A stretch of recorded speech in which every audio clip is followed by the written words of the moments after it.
هذا الفصل ويليه فصول ذكرها الإمام ابن كثير رحمه الله تعالى تتعلق بهجرة النبي عليه الصلاة والسلام للمدينة والبدايات التي كانت بين يدي هذه الهجرة من إتيان أناس من المدينة وموافقتهم على مناصرة الرسول عليه الصلاة والسلام ومؤازرته صلوات الله وسلامه عليه. وقد مر معنا أنه صلوات الله وسلامه عليه كان يعرض نفسه على الوفود في المواسم، ويقول صلوات الله وسلامه عليه: من ينصرني حتى أبلغ رسالة ربي.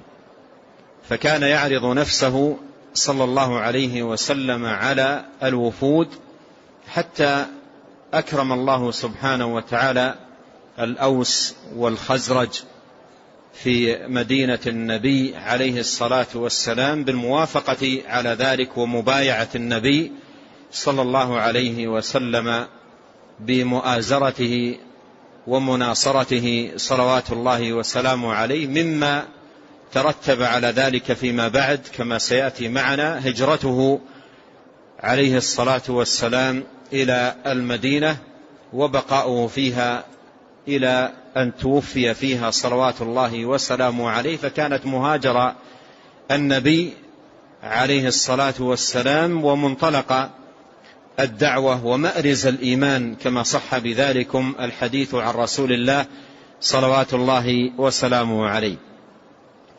قال ابن كثير رحمه الله: فصل: وكان مما صنع الله لأنصاره. وكان مما صنع الله لأنصاره من الأوس والخزرج. لأنصاره أي الرسول صلوات الله وسلامه عليه.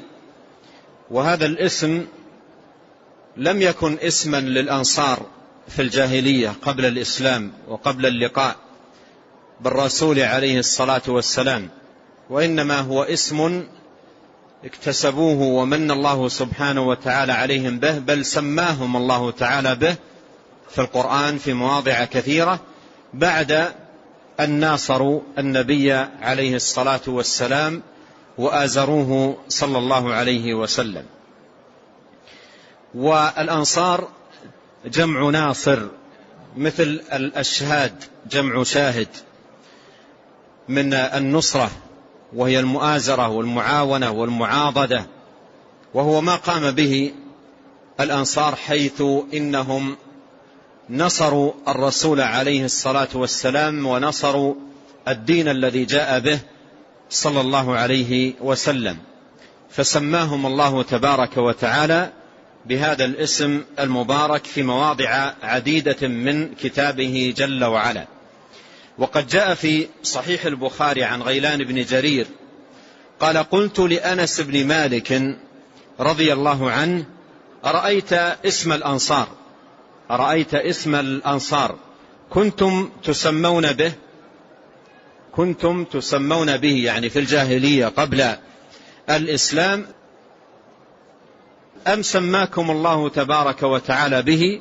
فقال رضي الله عنه: بل سمانا الله عز وجل به، بل سمانا الله عز وجل به. فهذا اسم اكتسبه الأوس والخزرج بعد أن أكرمهم الله سبحانه وتعالى ومن عليهم بمناصرة ومؤازرة الرسول الكريم عليه الصلاة والسلام.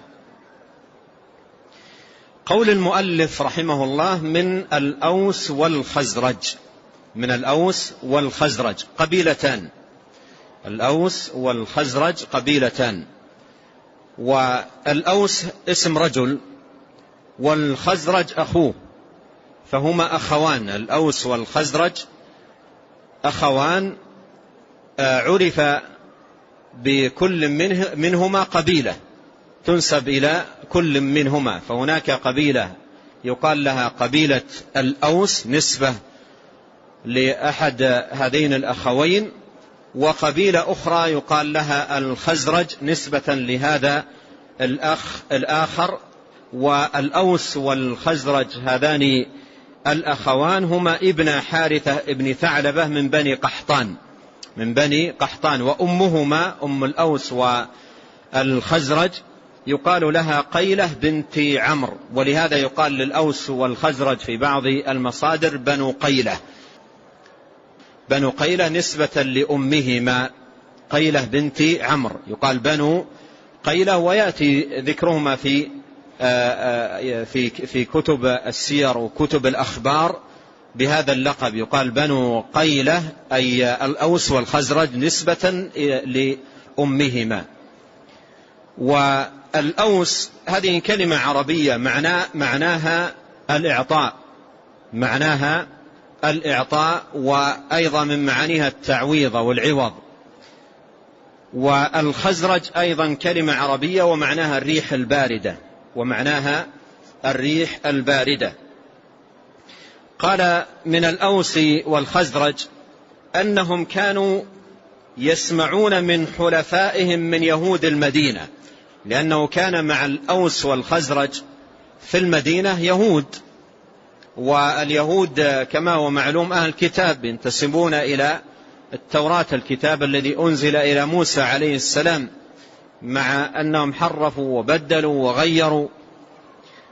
والخزرج لم يكونوا أهل كتاب، وإنما كانوا مشركين مثل كفار قريش، كانوا مشركين يعبدون الأصنام والأوثان مثل كفار قريش، وكانوا يشتركون مع كفار قريش في أعمال كثيرة، منها ما أشار إليه الحافظ بن كثير رحمه الله تعالى أنهم يحجون البيت.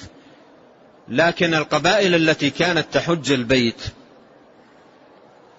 سواء ممن هم من سكان مكة أو من الآفاقيين الذين يقدمون على مكة من الأنحاء، كانوا يحجون مهلين بالشرك بالله والتنديد. ولكل قبيلة من القبائل تلبية خاصة، كل قبيلة من القبائل لها تلبية خاصة، لكنهم يتفقون على الشرك. وكل قبيلة في تهليلها تنص على معبودها أو الصنم الذي اتخذته من دون الله، فيقدمون على مكة يلبون بالشرك بالله. ويقول قائلهم في تلبيته: لبيك لا شريك لك إلا شريكا هو لك تملكه وما ملك، يقصدون معبوداتهم التي كانوا يعبدونها من دون الله سبحانه وتعالى، حتى أكرم الله الناس فجاء الله بالإسلام على يد محمد عليه الصلاة والسلام، فأبطل الشرك والتنديد، وأهل عليه الصلاة والسلام والمسلمون من بعده بالإخلاص والتوحيد: لبيك اللهم لبيك، لبيك لا شريك لك لبيك، إن الحمد والنعمة لك والملك لا شريك لك. وهي كلمات إخلاص وتوحيد لله تبارك وتعالى.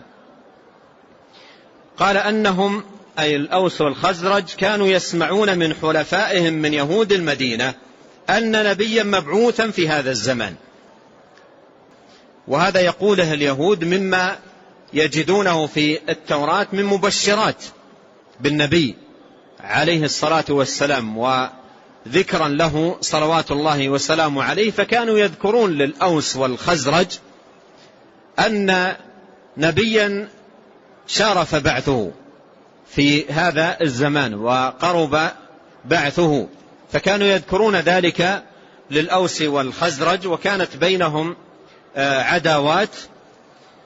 وكانت اليهود يقولون لهم إن نبيا سيبعث، ويتوعدون الأوس والخزرج إذا بعث أنهم يحاربونهم مع هذا النبي، ويتوعدونهم به إذا حاربوهم يتوعدونهم به، يقولون هذا الزمان أظل مبعث نبي وسنقتلكم معه قتل إرم وقتل عاد.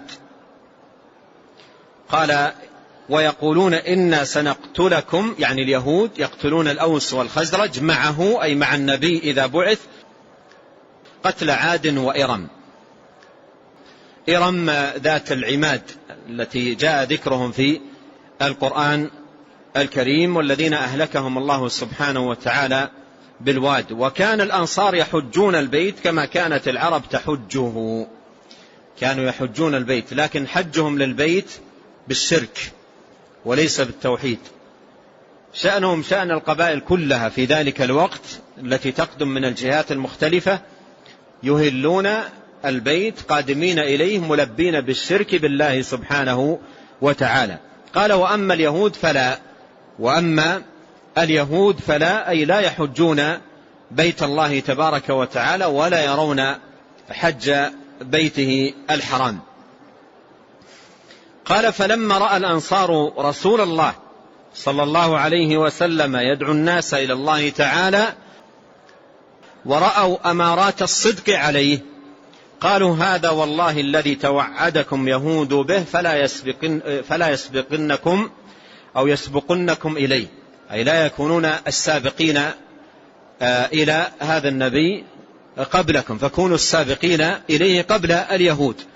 فكان ذلك باب خير لهم وتوفيق من الله سبحانه وتعالى. فحصلت بدايات سيتحدث عنها ابن كثير رحمه الله، وهذه البدايات هي عبارة عن أناس كانوا يقدمون المدينة، فبعضهم سمع بالنبي عليه الصلاة والسلام والتقى به وسمع دعوته وتلا عليه النبي عليه الصلاة والسلام من القرآن، فلم يرد ما جاء به عليه الصلاة والسلام واستحسن كلامه واستجوده، لكنه لم يعلن القبول.